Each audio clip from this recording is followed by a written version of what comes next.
Today's video is sponsored by Skillshare. Hey guys, it's Danny. Today we have a bit of a different topic. Today we're going to talk about butterflies because I've just experienced something extremely unique that I never thought I would. I experienced growing or seeing a butterfly larva or caterpillar develop from an egg all the way to hatching from Chrysalis, which is absolutely amazing. And I documented it and I wanted to show it to you guys because I think it's unique.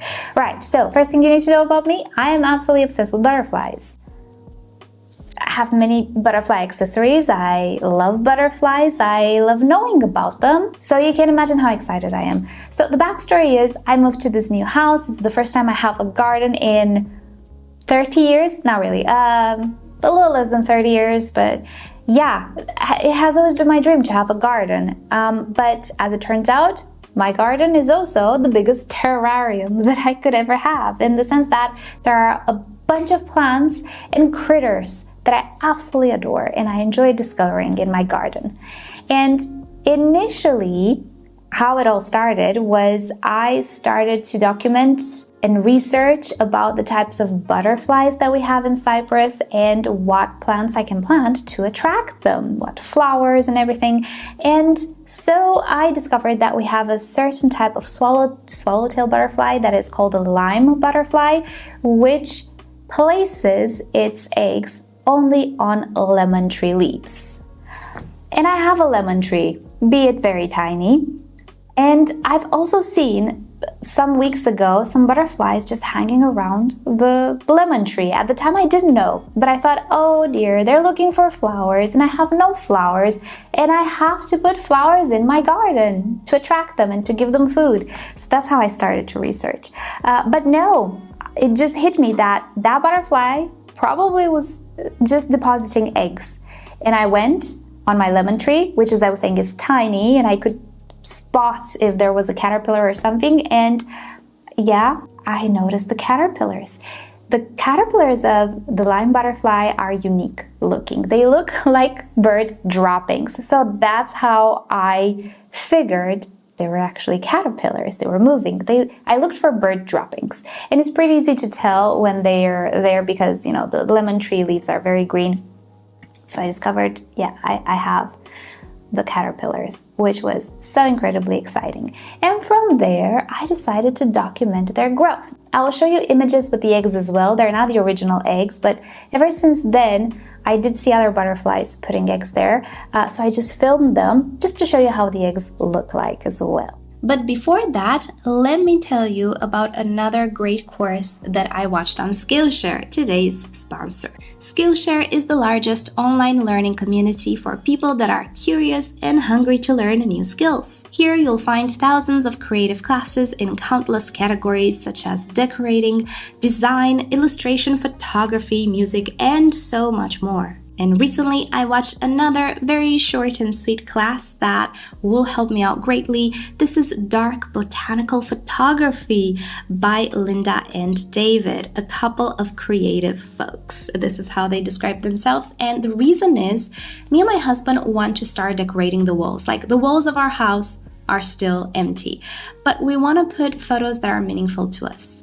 And we don't really spend money on art, so we want to create our own art. And photographing my plants, the orchids, and also the plants in my garden has become a bit of a focus for me lately. And as you guys know, I'm not incredibly talented at it. But as, again, I hope you know, I love contrast and I love darkness or dark photography with highlights because it creates a beautiful contrast for me. But I'm not very talented at it, and especially not only the photography itself, but also editing, which is a very, very important skill to have in photography. It's not enough to have a good camera. You don't even need a good camera, as you will see in this course if you watch it as well. All you need is just a few tips on how to take the photo, and then it is post-production or editing. So starting from the butterflies and also the plants that I have, they're all very special to me, and I would rather have these photos that mean something to me on the walls. And this course actually gave me some great tips and advice on how to achieve some beautiful art, and I'm very excited to start decorating my walls. Now, the best part of Skillshare is that you can try it for free today. The first 500 of you to use my link in the description and pinned comment will receive a 1-month free trial of Skillshare to browse through all of their courses and see if it's for you. Nothing to lose, only to gain. So give it a go and let me know what class you've enjoyed most. Thank you so much for supporting the people who support me. Right, so I'm gonna narrate the next sections of the video and I'm gonna show you the footages from an egg all the way to obtaining a chrysalis and setting the butterflies free, which was absolutely fantastic. Alright, so first off, please excuse my voice. I'm recovering from a cold, so I sound a little bit funky. I hope I'm not very annoying. But yeah, let's start with the eggs. So these are not the original eggs from which these butterflies came out, but this is how they look like. Initially, they are pretty translucent and yellowish greenish in appearance, and as they approach the day where the caterpillar comes out, they become a little bit more orange. And this is how the caterpillar looks like. This is a bit of a bigger one, but the first instar is very tiny, but it does have the same colors. It pretty much looks like a bird dropping, and it will maintain this color pattern and appearance for quite a few instars. And by instar, I mean shedding. Yes, in order to grow, caterpillars do shed their skin. So they will remain hidden like this and inconspicuous for maybe around a week or so, or maybe a little more. They grow very fast. They eat a lot and they grow very fast. So here you can see the final, let's say, stage at which they look like this. At this point, they're around 3 centimeters long or so. So that's quite a long bird poop. But the next instar, they are completely lime green. And here is a pretty not so nice but quite fun fact. They eat their skin because probably it has vitamins and stuff. Yeah, pretty disgusting, but keep in mind, beautiful butterflies will come out of these caterpillars. Right, at this point, my lemon tree started to suffer because they ate all of the new growth that it produced. And I had a total of 4 caterpillars at this time, so they completely decimated my tree. So I decided to just remove some branches that I didn't need, let's say all that much on the tree, some older branches, and I put them in a mini terrarium where I kept all of the caterpillars. And they spent there a few more days. They grew to a length of about 5 centimeters at this point. And look how pretty they are. Now, one thing I didn't catch on camera, but I guess you can see if you Google photos, is the fact that when they feel threatened, when they feel vibrations or movement, they put out 2 antennae of sorts that are orange and also quite a pungent smell, which I again remember from childhood. And I'm like, oh, that's what the smell was. I thought it was a bug, but I didn't know it was these guys. Yeah. So if you move them around, you'll get that funny display with the horns and also the funny smell. They're not dangerous. They're not poisonous or anything. It's just their way of deterring potential predators. So if a bird tries to eat them, I'm also betting they will taste very bad as well. Right, so they spent quite a few days in this mini terrarium, and at some point, some of the caterpillars entered the hook, I would say, position in which they will become a chrysalis. And in this close-up, you can see they attach themselves with 2 threads of silk. Maybe there is another one at the bottom, I'm not entirely sure. But this is how they hold in place. Now, sadly, 2 of the caterpillars at some point became very confused, and usually they form chrysalises on the branches or under the leaves, but these ones fell to the ground, and no matter how much I put them back on the branches, they just fell to the ground and they looked like they were not having a good time. So I didn't know what was happening, but obviously I let them be. So the day after, the 2 caterpillars entered their chrysalis form, and I have seen pictures and videos of chrysalises, but to see them in front of me, it's magical. It's out of this world, honestly. Look how beautiful the chrysalis is. It's wonderful. Now, the chrysalis phase lasted for about 10 days, actually. And in the meantime, We've actually had some very windy days, and I found in my garden a butterfly that was not able to fly anywhere because it was so windy, and I think there was also a chance of thunderstorms, so I decided to keep him in the mini terrarium with the chrysalises throughout the night until the next day when weather would have been better. He posed no threat to the chrysalises or anything. And the next day, I got him out early in the morning and he was still a little quote-unquote sleepy. They actually are active in warmth, so I placed it on one of my hibiscuses because that's one of the places where the sun reaches the soonest. So I let him stay there and warm himself up. And at some point, when I noticed the sun was hitting the hibiscus, I came to look at him and actually caught the moment where he took flight. And it was very beautiful, very magical. And I'm very happy he ended up in my garden and I could help him out. Now back to our chrysalises. So about 10 days later, the chrysalis started to become more and more transparent and I could see the wings of the butterfly forming inside. Now during the day, nothing came out, but the chrysalis became more and more transparent. So I knew that it was going to happen during the nighttime. So I considered maybe staying up late, but I'm an old lady, I cannot stay up late anymore. So I put a webcam to film, but the film was not all that great. I have better footage of another butterfly coming out of the chrysalis. Don't worry, I caught it all on film, as it were. But yeah, the next morning I found this butterfly completely emerged, looking absolutely perfect. It was very early morning, it was still cool outside. So once the weather warmed up a little bit, I took him out and he was very eager, very ready to fly. I thought I could put him on a flower, but no, he just took flight. And funnily enough, he flew all the way to my bedroom window. Yeah, this is my bedroom window and this is him looking very droopy from the bedroom. But soon after, he took flight and he was on his way. Right, what about the two caterpillars that were not feeling so well? Well, they actually went into chrysalis mode as well, and one of them started to show signs that it was going to hatch, but the other did not, and the other one eventually did not hatch. I don't know what was wrong with it, but you can see the butterfly that hatched from the first odd chrysalis. He's not looking all that well. Initially I thought he was not going to make it, but I put him on a flower and I waited for the sun to warm him up. And slowly and surely, he became more and more healthy looking, and he started to flap his wings. And by all means, he looks pretty okay here. Eventually, he did take flight as well. I didn't catch it on film, but I think he was okay. Definitely, I do believe those two caterpillars maybe had some anomalies, or they were just weaker than the other caterpillars, or although I don't know why, because I treated them the same way. But anyway, you never know with these things. But now let's focus on the last chrysalis. Now, this guy, I noticed he became very transparent early in the morning. So I was like, I'm determined to stay here on the terrace as long as it takes to film the hatching. And you guys, I managed to film it. I'm gonna let part of this footage at normal speed. It didn't take long at all for the butterfly to hatch. I don't know if this is the correct word to use, but I'm just gonna use it. My English vocabulary in this department is not necessarily very extensive, so I'm just gonna say hatch, and if it's incorrect, correct me in the comments.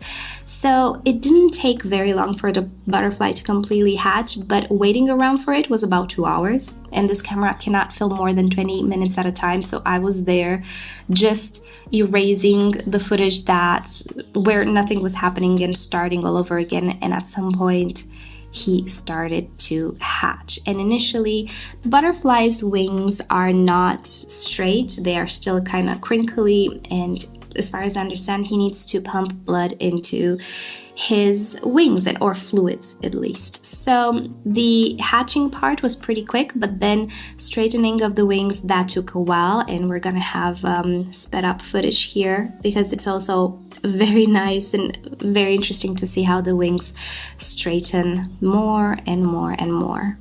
Now, this whole straightening of the wings process lasts for about 4 hours, 3-4 hours, depending on the temperature. And after that, he is ready to take flight. So I had a flower in the terrarium, and because it was kind of tall, I put a mesh on top of it. But here we are.